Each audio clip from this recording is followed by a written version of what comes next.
Oh, yeah, sorry. I didn't realize you were just gonna, start it right back up and do... Oh, crap, I got an empty one. Shit.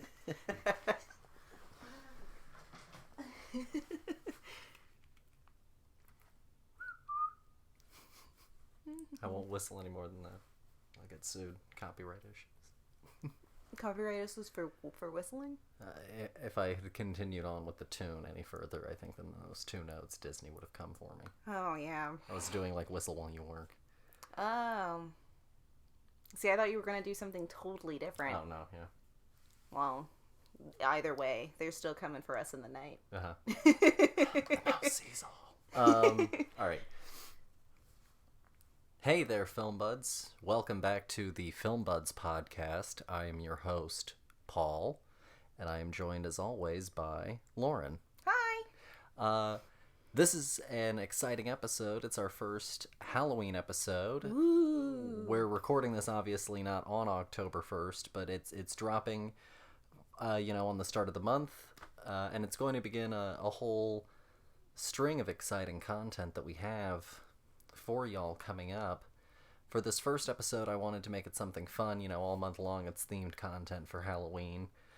And I wanted for this first one to do something fun. Lauren hadn't picked anything that we had covered, and so I thought that I would let Lauren pick. And obviously at this point it's been revealed that she picked...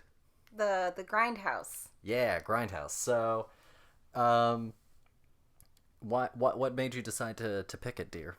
Well, I mean, you had been talking about it, and I loved the idea of this kind of, like, almost, when you're, like, in college, and they give you projects to do where it's like, this is what you're gonna be doing in the real world, but you have to, like, mush it up with another person. It kind of reminded me of that.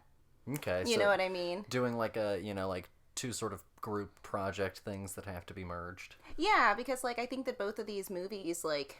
I've been familiar with both Robert Rodriguez's and Quentin Tarantino's works prior to watching this, and it was really interesting to see how they not only took what they were familiar with, but kind of adapted it into this very specific style, and it was just really fun. Honestly, I think that both of these movies are a blast in 2 totally different directions. Yeah.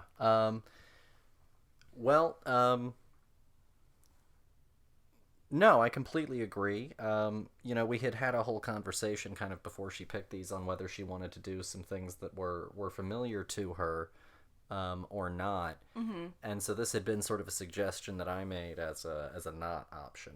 Or something that she was not familiar with, something that she hadn't seen. So I think that it was a good pick. This was really, I think, the only one that I did throw out. Mm-hmm.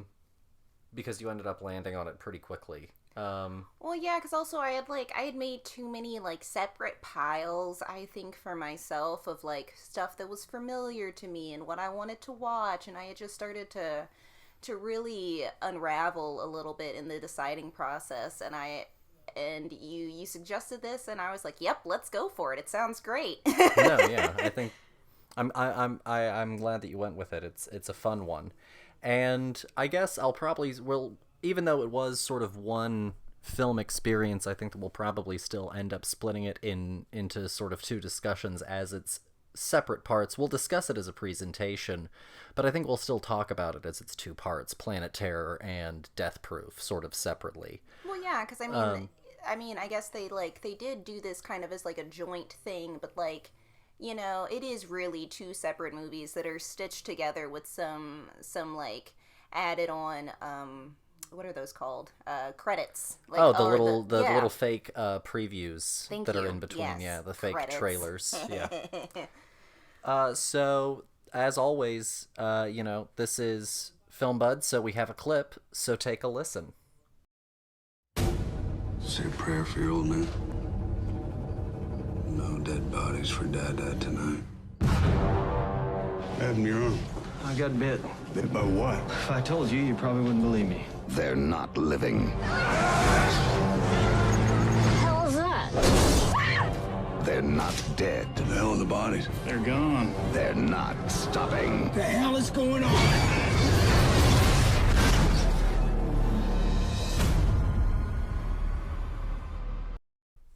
So that was Planet Terror, which came out in 2007. It is directed by Robert Rodriguez and written by Robert Rodriguez. And the premise is after an experimental bioweapon is released, turning thousands into zombie-like creatures, it's up to a ragtag group of survivors to stop the infected and those behind its release. And it is starring Rose McGowan, Freddie Rodriguez, Josh Brolin, Marley Shelton, Jeff Fahey, Michael Biehn, Naveen Andrews, and Bruce Willis. And that's kind of our main cast. It also has a cameo with Fergie. Very important cameo with Fergie. Mm-hmm. And so that's Planet Terror. Dear, do you want to start this off? Sure. I mean, I really enjoyed this movie. This movie is a crazy roller coaster ride of, just kind of like what you really expect from this genre of movie. We've got the hokey plot points that really tie it all together. It's really on the ridiculous meter at an 11. Mm-hmm. With the zombie apocalypse bioweapon plot to the our stripper with a heart of gold. It's right up there with all of the cliches, but it's done really, really fun and really well, I think. No, yeah. So I agree. I like this movie a lot. I think that of the two movies, it's definitely the sillier of the two. Mm-hmm. But I think that also of the two filmmakers, Robert Rodriguez has a slightly, and I don't mean, I guess, silly in a bad way, but I think that he has a slightly more, less serious undertones? Yeah, he's definitely a little bit more absurdist where, Quentin can sometimes try and keep it, within the confines of Quentin, I suppose. Mm-hmm. More grounded. Whereas Robert definitely lets the whimsy kind of fly a little bit more. Yeah.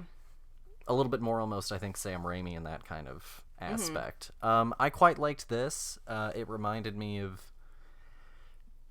some of the plot points of other zombie things that get parodied a lot nowadays, where mm-hmm. it's a chemical spill that's being covered up, that yeah. kind of thing. So, no, I really quite enjoyed this movie a bit. I think on a certain level, I always like it, but it's not my favorite Rodriguez movie, and it ultimately I don't think is my favorite part of this overall experience, though. But I like this movie a lot, and overall, I love the experience. But I think that Planet Terror is great, but I don't know. The whole thing is so good that on a certain level, I think a certain sort of point where parts of it I think hit better for me than others. Interesting. As time has gone on. Uh-huh. Because I've seen this movie a few times. True. I mean, and this was my first watch of it. Mm-hmm. It's very almost like kind of watching a Fast and Furious movie. You're going into it, going to watch something ridiculous. But it's going to be fun. It's going to make you laugh. No, yeah, and I will say that this movie is always a blast for me. Mm-hmm. I never have necessarily a bad time with it. I think the movie for the most part flourishes whenever it is being as ridiculous and hokey and campy and over the top as it wants to. Mm-hmm. Its emotional moments are fine and they work and they help keep the story going, but it's definitely. You're definitely in it for the thrills. Yeah, no, because also this movie isn't really taking it that seriously. No. Even the the really gut wrenching parts of this movie aren't really all that they're done with a wink and a nudge. I feel it's just subtext to get you through some of the scenes. But for the most part, I really I like this movie. I think that it's a really. I think that as far as Robert Rodriguez goes, this is probably, it's not my favorite, but it is one that I probably prefer of his. I think that of the Robert Rodriguez things, it's that double R, it's gonna kill me. Movies that I've seen, the only other ones I've ever seen are the Spy Kids ones. So I really can't say, like, how I feel about this as compared to, like... The 3 Spy Kids films? Yeah, because they're for children. And this is not that. Yeah. Not even in a little bit. So, like, I really enjoy this kind of, like, complete, flip of directorial style from at least that one franchise that I know him from. No, yeah, that's... But, I think it's a very big switch up, I think, obviously, in terms of tone and genre. But there are definitely some ways, it's set in Texas, again. It's got familiar faces. It has a largely Hispanic cast, and many of our lead characters are Hispanic. That's something that he does in many of his films.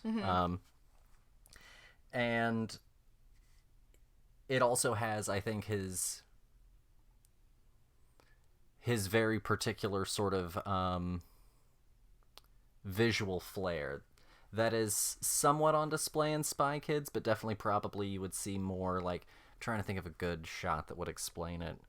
The prep scene where the kids are getting ready and he does the, like, the bandaging of his fingers and stuff like that.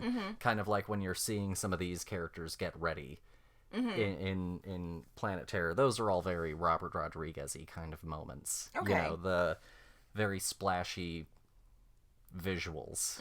Just sometimes for the sake of the splashy visual.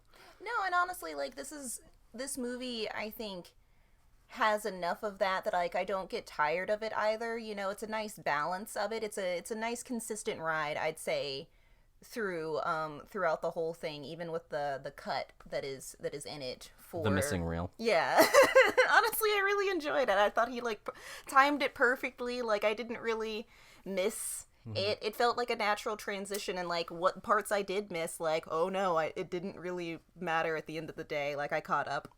Here's a question. How familiar are you with the Grindhouse genre and that sort of thing? 0%. Okay. I couldn't name you a Grindhouse movie right now.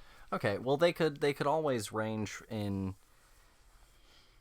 in content and ideas, but the whole premise was essentially, once upon a time you would have these movies that were kind of second and third tier movies. A lot of them were usually rated R, geared more toward like a teen to young adult audience kind of a thing, late teen, young adult audience. And they were meant to be these kind of really graphic in every level movies, they were more violent, they had more sex in them, they were raunchier places for stories to take place, like an all women's prison, that kind of thing. So yeah. How raunchy. Places where it could have the right combination of sex and violence. So, well, yeah, especially when you put them in like skimpy little outfits and whatnot. It's one of those movies. Yeah. People are shiny for no reason in this movie. It's kind of one of those. Yeah. But I would honestly say that I think one of the reasons that he does so well with this movie is because on a certain level that's kind of always been inherent in a lot of his movies. I think that he relishes in being kind of this like B-movie auteur sort of thing, because like From Dusk Till Dawn, yeah, of course it is, because From Dusk Till Dawn is a very similar premise. It's people against a horde. It's not zombies, it's vampires this time, but it's and kind of like with this movie, it presents itself the opportunity for, scantily clad women and ridiculous violence, because Selma Hayek is like our stripper vampire queen, and stripper with a heart of gold. And Quentin Tarantino is one of our heroes, who's like this criminal. It's like 2 bank robber brothers played by George Clooney and Quentin Tarantino. Love it. So he's always lived in this spot, and I think that this was really more than for Quentin. I think this was just a complete step in his natural sort of train of filmmaking, whereas I think this was definitely a little bit more of a sidestep for Quentin. You know, this was right in his wheelhouse. No, yeah, and I think that that's why this movie is so fun, from beginning to end, with how, like, ridiculous the plot is and all of these, like, melodramatic characters. I really enjoy it, but you know me, like, I'm from theater. You know, I love me some some ridiculous plot points. But yeah, and so the reason that these kind of movies, also, I got a little off topic, I apologize. The reason some of these movies would get paired together would be because that would be like the way that they would get the theater to take something that the theater actually wanted, or they were like a theater in a more urban kind of area, and so they went for, like, you know, cheaper movies that they could get because they were kind of a cheap run theater, you know, and they were oftentimes done late at night. And so you would get these rowdy kind of crowds, almost like Rocky Horror Picture Show or The Room. Oh, okay. Sort of now. You would get these very interactive audiences and people screaming at the crowd, and it was, you know, a big thing. Well, I mean, like, back in the day, they also had so many, you know, you couldn't just look your porn up online. You had to go to a theater. I feel like this is kind of still in that vein almost, with, like, without literally crossing the line over into being porn. Like, this, you know, this could have been. Oh, yeah. I mean, there's a Grindhouse movie that I've seen. I'm totally blanking on the name. I'll have to try and come up with it. And essentially what happens is, like, this high school student ends up becoming like a hooker in some capacity, and, like, she's, you know, on drugs and stuff like that. And there's this really, the thing that I remember the most about the movie, and this is a Grindhouse movie, like a true proper Grindhouse movie. The thing that I really remember about the movie is there's this one moment where you see the van that is, like, her first pimp's van.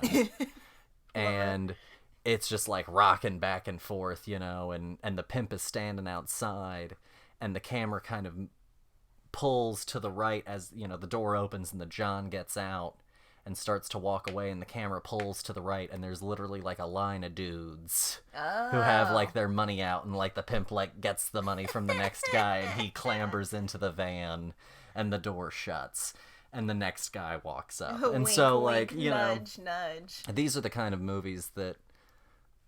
And I think that this falls, like, perfectly, like, right on into the pocket, you know? I think this is, like, a fun representation of what that felt like just for, like, a modern time. Yeah, and you know, as a little backstory, I guess, to the overall experience, I'll put it here before we continue on too much further. Quentin and Robert knew each other for years. You know, they were both guys who came up in the independent film circuit in the 90s. And they obviously, of course, worked together on, you know, From Dusk Till Dawn, and they were very good friends. And they had this kind of, you know, idea to work together, and they thought that it seemed like such a natural, guaranteed success, easy idea, like, absolutely. And they both loved these kind of films. You know, Quentin has a very vast, extensive collection of 16mm and 35mm Grindhouse movies Just pop in his 'em overall in collection. Saturday night, you know? And he is known for kind of, like, devouring genres as well. Like, he'll sit down and just sort of, like, crush a genre in a few weeks, you know, just rip through some of the big ones, some of the small ones. And I guess that's how you know you really love the craft, if you're willing to, like, dive so headfirst into it like that. yeah. And so for them, it was both a pretty natural idea, and the idea was come together, write some movies, produce them together, cast them together, and then shoot them out of his studio in Austin, and just do this whole big, massive collaboration thing. Wow. And I think that it definitely works for Robert. I think that it works for Quentin still, but I think of the two films, the one that I think, even if it isn't necessarily my favorite of them, actually, I think that is technically more successful is probably Planet Terror as an overall presentation. I'd say that that's fair. Any complaints, I guess, for Planet Terror from you? How'd you like the performances? Any actors stand out for you as good, bad, anything? Okay, let's see. So, can you pull back up the list I'm-a-do? Yeah. Honestly, I thought everyone, for the most part, cast-wise, did a pretty good job. No, yeah. I mean, like, I think that the chemistry between Freddie Rodriguez and Rose McGowan is, for the most part, very believable, within this hyper, dramatic world. I thought that Josh Brolin does a great job. The only thing that, like, really is weird for me about is just, like, the like, her hand paralysis thing, I think is the... Oh, with the doctors, yeah. Yeah, I think that she does a really good job. I just don't think that the movie really decides when her paralysis is over or not. Yeah. And I found that to just be like wait, what about her hands? For a really long time. No, I think that that's fair, but I think that that's also part of the Grindhouse thing. Certain story elements do not matter until they matter, and then they don't matter again. Yeah, because they made, like, a whole bit out of her, like, not being able to open doors to the cars and stuff, and then, like, out of nowhere, she's, like, shooting guns and stuff, and I was like, wait, I missed something. I missed it entirely. Rewind. I love Freddie Rodriguez. I think he's a pretty underutilized actor. I really enjoy him in this, and even though it's a much loathed movie, I really enjoy him as the guy who works out only one side of his body in Lady in the Water. Oh, that's who he is. He was also in that show Bull. Oh, yes, because he's the attorney or whatever. Who, yes. My parents love that show. Yes. So yeah, I really enjoy him, and I think that he's hilarious in this. I think everyone does understand what the movie is. No, yeah, and they understand the part that they're playing, and they're leaning really far into it, and it's just a fun time, honestly, a good ride. Yeah. Yeah. I mean, honestly, I guess, and this is probably one of the few Bruce Willis performances that I've seen, lately that reminded me that Bruce could act once upon a time. Oh, yeah, no, you can literally forget that it's Bruce Willis because it's not about him. I feel like and he knows what he's here for. Yeah, I feel like modern Bruce Willis is like, I am going to be Bruce Willis in this entirely, and you can't get me to not, But I'm also essentially Bruce Willis who came to work with the attitude of, I resent being here. Yeah, pay me money, I hate you all. All right, so overall, another thing I guess that we should add. How did you feel about Robert Rodriguez's Machete trailer that he put before? Loved it. Yeah. Honestly, I loved all of the trailers in this. Some more than others, but I really enjoyed looking at Machete because, like, it did. Again, it just brought me right on back into Spy Kids, and I was like, yeah. No, that trailer, I think, is the right thing to set you up for what you're in for. It sets the mood entirely. And so it's a great handoff, and also I think it helps that the first trailer that we get is also done by Robert, because then it's his style, and it sort of nicely then hands off into his first movie, or his movie in the franchise, or in the presentation. And I think it does a great job. I think it's a lot of fun, and they did go on to make that into a movie. Really? Because of the trailer? It's good. the only movie... It's the only fake trailer from the movie that ended up actually getting a movie. Good. Eli Roth tried to get Thanksgiving made, but it never happened, sadly. I mean, there's still time. I don't think anyone ever would have even considered for a second talking to Rob Zombie about his Nazi werewolf women of the SS. I don't think anyone with Nick Cage's Fu Manchu, I don't think anyone would have even talked to him. Especially not today. No. The only one I think that you would probably still have a chance at making at this point now would be Edgar Wright's Don't. I think we should, though. I think that I want to watch it. But yeah, so that was Planet Terror. Any other thoughts on Planet Terror, dear?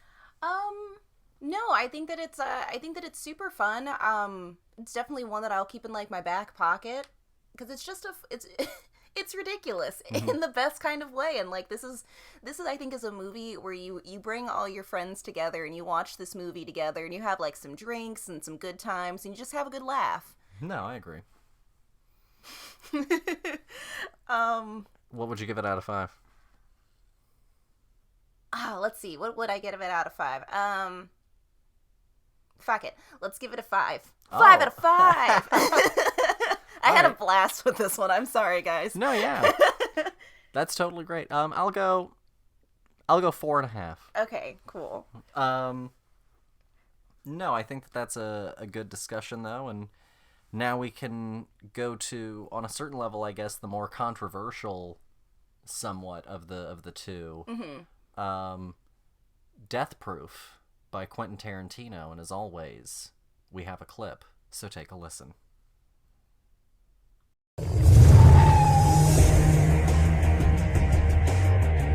He's got charm. Is there anybody in this place you could vouch for to give me a ride home? Fair lady, your chariot awaits. He's got style. Do I frighten you? Is it my scar? It's your car. And he's got a set of wheels. Is it safe? Oh, it's better than safe. It's death proof. To die for. So, Death Proof also came out in 2007. Shocking. And it is directed by Quentin Tarantino, written by Quentin Tarantino. And the plot is two separate sets of voluptuous women are stalked at different times by a scarred stuntman who uses his death-proof cars to execute his murderous plan. Wow. So, Death Proof at the time ended up sort of being known as a sort of like the lesser of the two. It was a bit of a dud. I guess I'll start on this one since you started on the last one. Sure. Okay. And I think I see why. I don't think it's bad. I certainly don't think it's as bad as everyone makes it out to be. But, like, when this movie first came out, people came down on Death Proof kind of hard enough that it shocked Quentin's faith to the point that he thought about directing the Green Lantern movie that ended up coming out with Ryan Reynolds. I don't know if Ryan was signed at the time, but he seriously talked with people about directing Green Lantern because of how badly this film was received. He hadn't really had, like, a miss like this, and I mean, he was coming off the high of, like, Kill Bill. Yeah. And so it definitely hit him pretty hard. I was reading up on this movie a little bit before we started recording, and interestingly enough, he originally conceived of doing a movie about a group of college students touring slave plantation, history students touring slave plantations in the South, where at one plantation they end up being haunted by the vengeful spirit of Jody the Grinder, who ended up being cursed by the devil after she bested him. And she was going to, like, viciously torture and murder, like, all of these students. And he was going to make the murderer, like, the sympathetic one. Interesting. And he ultimately decided that idea was too orthodox. And Quentin? And he decided that he wanted to go in a different direction. And he had apparently been watching slasher films and decided to do a slasher where his weapon wasn't a knife, but a car. Okay. And it came about because of some conversation he was having with a stuntman who was like, yeah, for $10,000 you can just about stunt-proof, or like death-proof any car. And he was like, cool, great idea. And murder. Ultimately, I think that this is an uneven movie on one big level, and I think that it's that the first half is way more in step with what the theme for the project was. And that's the part of the movie that takes place in Texas. And then we get to the part of the movie that's supposed to take place in Tennessee. Yeah. Or Kentucky. No, I think it is Tennessee. It was like, oh gosh. Lebanon, Tennessee. Yes, that's what it it was. Is still definitely being filmed in Texas, by the way. That was hill country terrain. But I think that once you get to the Lebanon part, it honestly becomes more of a Tarantino movie, and I think that that's where it starts to lose people. What do you think? No, I think that that's completely fair. I also agree with that sentiment. I do think that the beginning part of the movie is kind of like this, like, you know, it's this dude stalking these women at a bar. It's really like long game play. He's in it for the long haul. And like then the second half of it is, you know, a group of women go on a joyride and he's like, "You know what? It's broad daylight. Let's go hunting." And he starts, you know, ramming his car into theirs and stuff, and it's just a completely different mode of killing. It feels like two different people almost, you know. And I guess for me as a watcher, I don't know if that was intentional or not, or if it was, I guess I would like it to be a little bit more clear. Yeah. And I think that also on a certain level it works more as a slasher up front than it does in the tail end. And also I think that by framing it as a slasher Grindhouse movie, I think that that's where he starts to come separate from the theme a little bit. Because at a certain level, the slasher, even though it is considered like, you know, by some to be an illegitimate genre, I think that the slasher had way more overall popularity and success, obviously, than any Grindhouse film did. And so I think that he kind of ends up coming unglued from the concept enough, even just in his core conceit for the story that he presented. Yeah. Because I think that if he wanted this thing to be a true Grindhouse thing about a guy murdering women with his car, I think it just needed to be almost like a constant onslaught of that.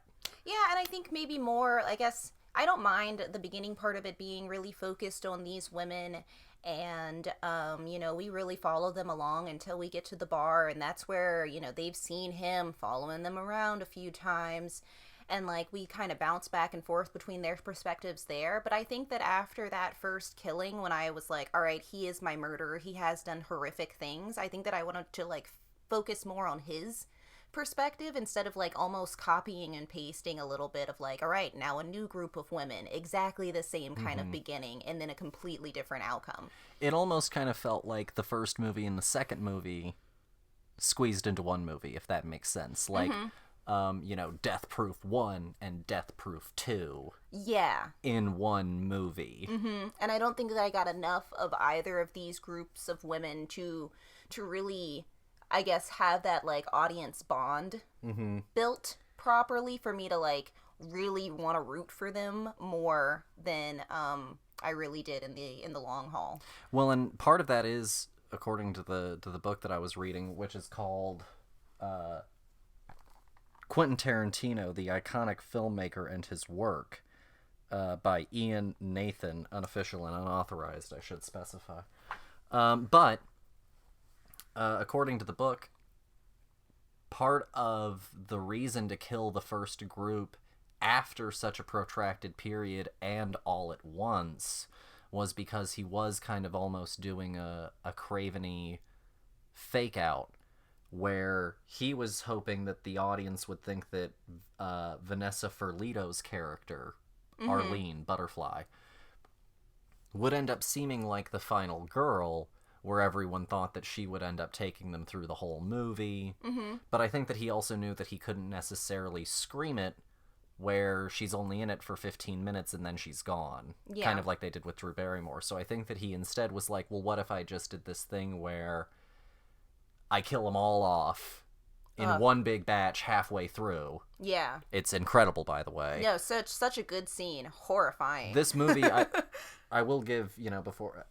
the great car stuff in this movie across the board, but I think that then that ends up being kind of the thing that makes it jarring. But I think that that's also why he then relies on the natural and very palpable chemistry that is at play between Tracy Tom, Rosario Dawson, and Zoe Bell to ground you in that second group of people quickly. Because they are very likable, very funny characters. Yeah, and like you like them, you do. I just think that, gosh, I don't know. I think that I would have still liked to see, I think, something similar almost to like how far he went to get what he wanted from the first kill for these people. It felt almost like he had gotten the first one and that was the greatest he was ever going to get, and this one was just going to be like a cheap comparison in the long haul, so he had to like rush the end game in order to feel that high again. Well, and I think what also complicates some of the opinion that even I, as an audience member, have in the second killing, is that he ultimately pulls up at the end and isn't gonna do it. No, yeah, He's he like, comes "Woo! out and he's like, yeah, that was great. That was great. And it Yeah. seems like, unless that was supposed to be a fake out on his part and he was actually going to come back and do it anyway, it almost seems like he was actually going to back out because these women had proven to, I guess, be, like, More fun worthy than the other. adversaries. Yeah, because, like, honestly, the first kill, he goes at them full force, they hit each other head on, and that is it. You get to see the horrible aftermath of this accident from each perspective of the women in the car when it happens. But, like, this other time, I think that you might be right with him being like, that was a blast, getting to hit that high with a group of people of like-minded individuals. The only thing is it completely backfires for him when she shoots him. Yes, and that's when it completely turns around. Oh, yeah. And actually, I think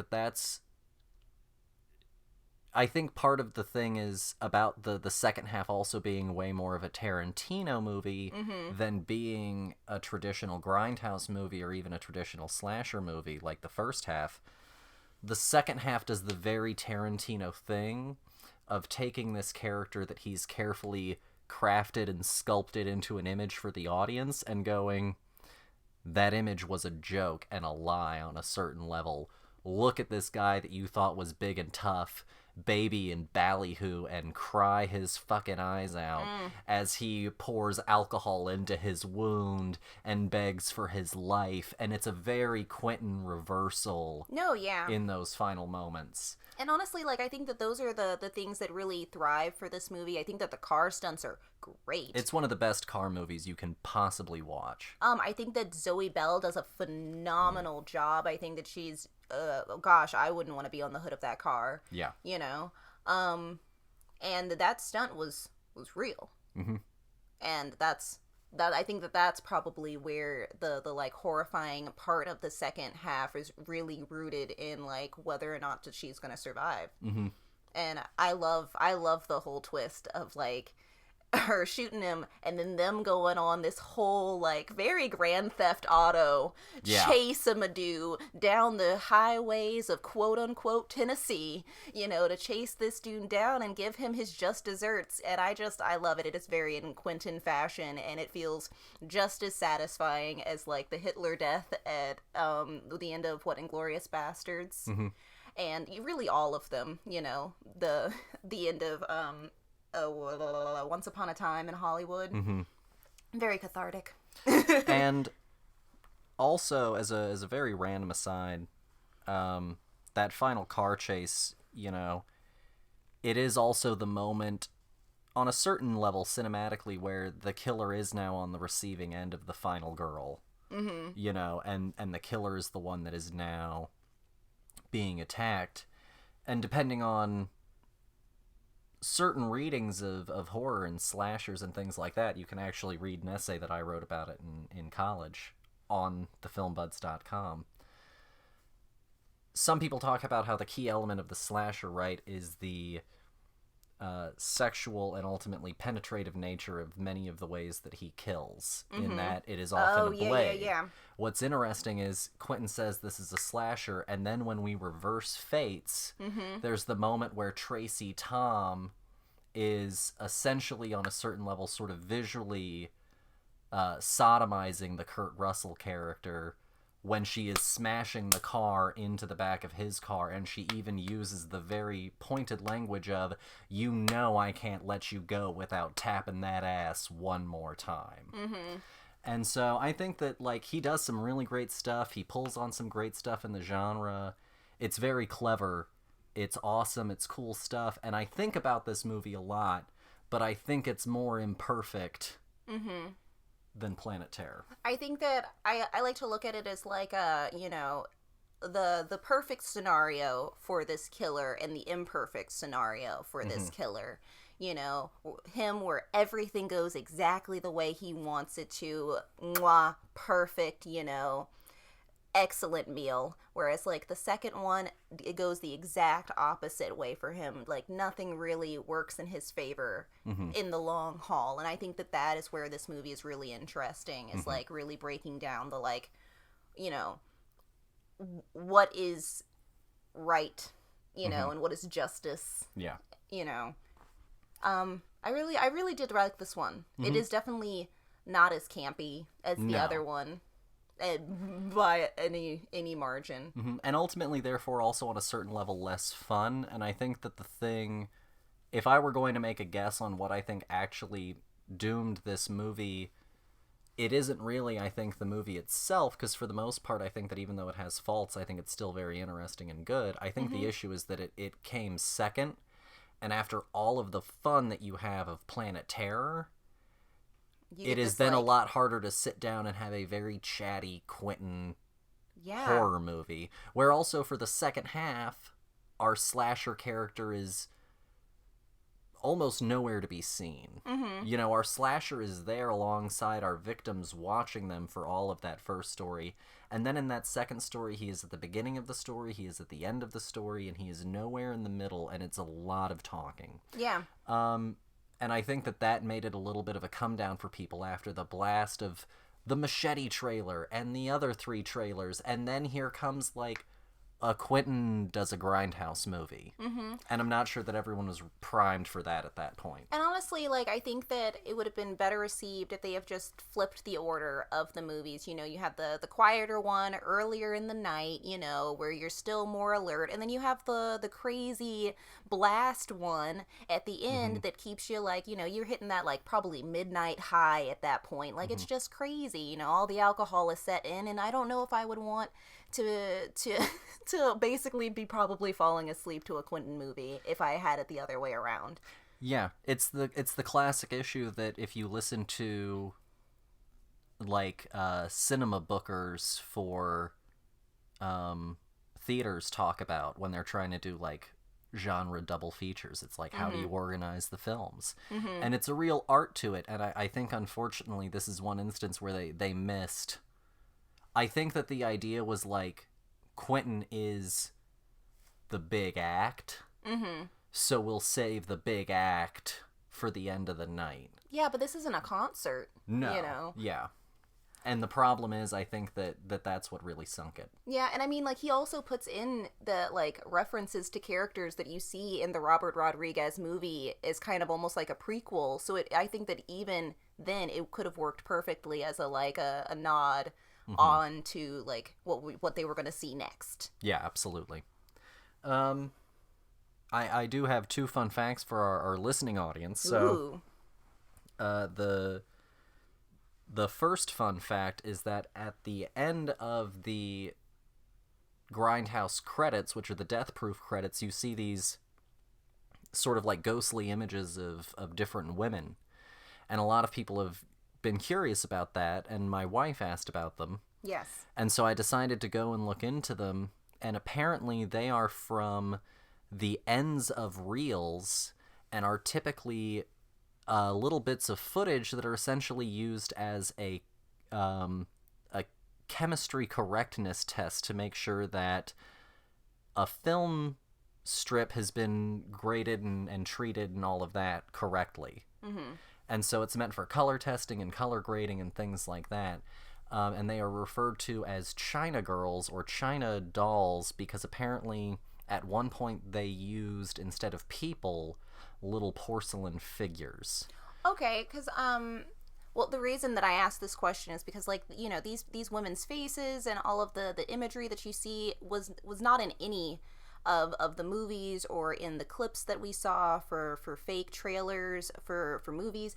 And so I was like, what is this? You know? And so part of them were like mannequins with like wigs on and stuff like that. So that kind of in lieu of the porcelain doll, you know, I saw more of those and I was like, that's the connector, you know. But some of them were like, one of them looked like, oh gosh, what's her name? Like Lana Del Rey or something. It was super random. I don't know how authentic they really were, but it was really cool to see them. Yeah, I think that those were all, like, legitimate... Oh, that's even cooler. Because also, like, I'm sure Quentin has some sort of old film stock that has some of them at the end of... And honestly, she could have probably looked like Lana Del Rey, because Lana Del Rey pulls on a very, like, vintage style. Exactly. So... The other one, and this is for a friend of the show, I think that he'll enjoy it at least, Henry Wilkinson. There are 3 Rent actors in Death Proof. There is, of course, our film Mimi, Rosario Dawson, and we also have Tracy Tom, who is in the film version of Rent as well. Yeah, she plays Joanne. And then in the bar scene in the first half of Death Proof, there is a woman who comes up to Jungle Julia and all of them and acts out this whole "the woods are lovely, dark and deep," you know, the conditions of Butterfly's lap dance. She acts out the whole scene, and with Arlene, and that is Marcy Harriel, who it was Mimi on Broadway, and was also Vanessa in The Heights. On Broadway as well. Yeah. So we had 3 Rent actors. Yes. 3 musical actors, all in one movie. So I thought that... That's why their chemistry is so good, honestly. And so I thought that y'all would enjoy that little fun fact. If you had to give Death Proof a score out of 5, what would it be? I think that I'm gonna give Death Proof... I think that I will give Death Proof a 4. Because it's not my favorite Quentin, and I can see where you know, it could get lost in translation, you know, different interpretations for this movie, where I think that his later films are more clean and definitely more to the point. So yes, I'll give it a 4. Okay. I'll give it a 4 as well. I think that that's fair. Cool. Overall, what would you give the Grindhouse experience? Oh, both films and the trailers in the middle and all of that. Oh, I had a blast. I thought that this was perfectly, honestly, in theme with with Halloween, and I love Halloween. Halloween is my favorite holiday.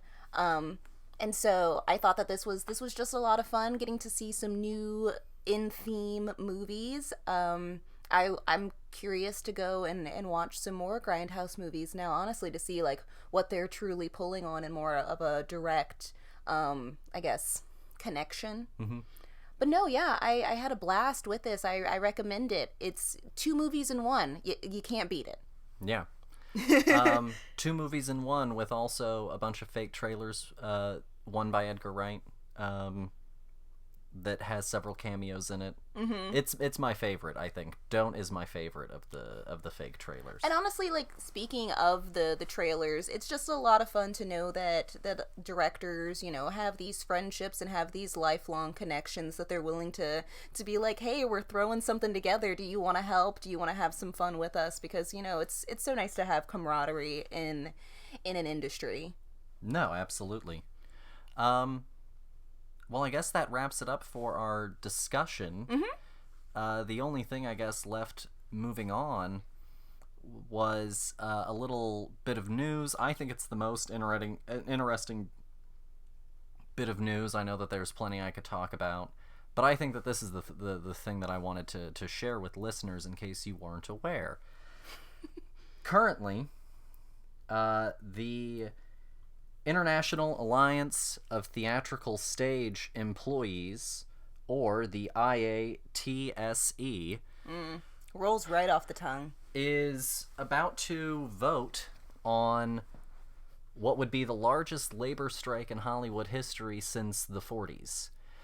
And the background behind this and what's at play here is essentially the labor people of theatrical and film production and presentation and such were in a contract negotiation with a producers union.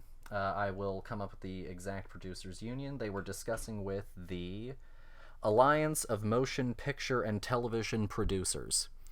And after 4 months of negotiating, they hit last Friday, and no agreement was reached. And it's largely because the IATSE is looking for slowed down production times, better breaks, better meals, because essentially what's been happening for years in the Hollywood industry, if you don't know, the way that your content gets made is oftentimes under very, very difficult, laborious, sometimes even life-threatening and health-threatening circumstances. 13-and-a-half-hour days, only one day off, where then it's your day traveling. And it's an issue that's very dear to my heart, because for years now I've been talking about how I think that the way that Hollywood has done things has been a pretty big corruption of a lot of things. I spent a brief period of time in LA, and certainly nowhere near any of the hardships that people faced, but that industry is built very largely on the backs of its foot soldiers in this whole thing, which are production people. Mm-hmm. And so this Friday they're going to be voting on whether or not they would like to strike so that they can secure better rights for themselves. Hell yeah. Yeah. And I normally don't, like to get on a soapbox and ramble at y'all, but this is very important. Movies are a business, and TV is a business, and I understand that, but we're dealing with people's lives at a certain level, and when you go out to LA, for many of us people, we hear horror stories, and, there was, of course, all of the stuff that came out from the Me Too movement, and that was a lot of positive change, but when you really get down to it, it's an absolute corruption of power. Mm-hmm. At every level. And I think that if we as responsible consumers of film and television, and as people who love this, should want the people that make these things to have, I'm not saying that they need to live billionaire lifestyles, but they should be afforded common decency, and they should be able to lead decent lives. And I know what you're thinking, it can't be that hard. It can be. And when you get out there, we're talking about people who are in their 30s and 40s with families, where because someone at the studio said, you have to have this trailer, just a trailer, in by X date, you end up spending the entire night in your office cutting a trailer because someone at Sony said, we can't possibly have this trailer another time. And so I think that as responsible consumers of media and as people that love this, we should want to honor and respect and be there for the people that help make this happen. And that is so many more people than are on the screen. And so I think that we should all be standing in solidarity with these people. Because they are just like you and me. They are average people. They are blue-collar people who do not get all of the big checks, that do not get all of the big proceeds. And the fact that their treatment is as bad as it is honestly unacceptable. And, I could really go on about my time in LA and what I saw, but honestly, it is an absolute abuse of power that has allowed quite a few people to allow quite a small number to live very lavishly. Mm-hmm. No, yeah, I mean, you're entirely right. The industry has become very warped, where the people with money like to keep money, just like in every big industry all around, and we need to stop. Because I think that everybody should have the right to time off. To not having to work 70 hours a week to get something done, to, just because of demand. Fuck demand. I don't care. People, People don't complain that Chick-fil-A is closed on Sundays because it's always been closed on Sundays. So, like, we just need to change the rules and people will just, fall in line. And honestly, the only people that are truly complaining about this are the people who want to keep all of the money to themselves. And we can do our part not only by standing with them, but also being aware of the fact that content proliferation and our incessant demand for it is also one of the things that has driven this. And yeah, it's unsustainable. It's a plague, and we need to calm down. And I am a firm believer, in doing your part when you can, and I've often said that I thought that the current way that we make content, one, begets bad content, but it also begets a bad lifestyle. And I think that we, should just do our part. And I wanted to bring it to y'all's attention, and I apologize if that was a little preachy, and you certainly don't have to agree with me. You can disagree with me if you'd like, but I just wanted to take the time and sort of share that opinion, because even just a year in LA, seeing how it impacted people's lives was very damning for me and my opinion on the industry and at large, and has shaped a lot of my opinion about where it is today. No, I think that that's fair. I think that people look at the industry and assume that because there are movie stars and, people who have all of this money, that everybody is living like that who works in the industry, and that's just not true. And, and I don't want to soapbox y'all too much, but this is also why piracy sucks. It's like, unions and stuff argue for percentages and afterwards things that then get dispersed out. And so, like, piracy is not a victimless crime in the sense that, like, you are also hurting blue-collar workers. And that's the end of that. And we're done here. And I apologize. No, but I did want to bring that to y'all's attention, and I hope that you will have indulged me, and I do apologize again for the soapbox, but hey, it's important. I mean, this is stuff that's happening right here, right now. You can't apologize for the fact that, these conditions have proliferated for so long. No, that's fair. I guess moving on in another direction, so this month is going to be a nice, big, exciting October month. We, of course, obviously just did our first one. Yeah! Next week is Day of the Two Dawns. There we go. With Dawn of the Dead and Dawn of the Dead. The original Romero film and then the Zack Snyder remake. And we're going to be joined by Sky Tilley on that one.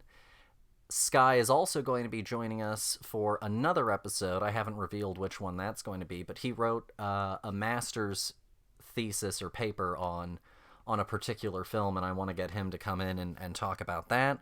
We're also going to be doing another Hispanic Heritage episode, taking my own advice from that episode where I said work it into your horror month. Yeah. I decided to work it into ours. So we have that coming up. And I'm also working on, we need to schedule it out officially, but, and maybe I shouldn't jinx it. I'll just say this. I got a author of multiple YA book franchises, one that has been adapted, to potentially come on and be a guest. And I'm still in the process of figuring out all of the ins and outs of that, but we're going to have a bonus episode for y'all this month. It's going to be a good time. I really love Halloween, and I enjoy horror movies, and it's my wife's favorite holiday. And so we've got a lot going on for y'all. In terms of stuff that we've been watching, we recently saw Malignant. We did that for date night. Yes, we did. Also in themes. Yeah, I guess. Just watch it. That's all I'll say. I'll wait a little bit longer before I talk too much about it on the podcast. Maybe I'll talk about it during our final Halloween episode of the month. Oh, yeah. I think that's a good idea. But just watch it so that way you're ready for me to talk about it with y'all later. Yeah, because honestly, I think that you need the context. Yeah, just watch it. And then what else have we been watching, dear? Honestly, We've been watching the Star Wars Visions, which has been good. Mm-hmm. We've been watching What If, which has been good. Mm-hmm.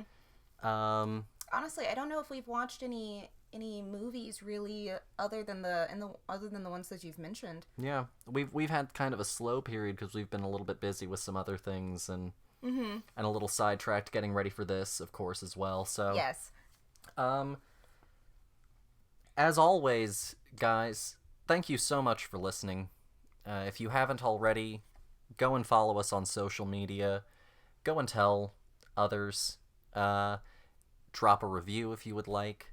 We are at FilmBuds on Twitter and at the FilmBuds podcast on Instagram. We are thefilmbuds.com if you would like to come to our website. We've got all sorts of stuff. I'm going to be dropping also another essay sometime soon, and I will say this as part of I haven't revealed it yet. As part of our horror month, I decided that I would show y'all the zombie movie that I made in college called Club Girl. It's not as bad as it sounds, I promise. But it'll be a fun time. Keep checking in with us. Leave a question. We haven't had a listener question in a little bit. You guys got please. questions? Ask them. And also, just drop in and say hello. I love a little conversation. I'm pretty active on Twitter. Thanks for listening, guys. As always, have a good one, and we'll see you next week. Bye. Bye.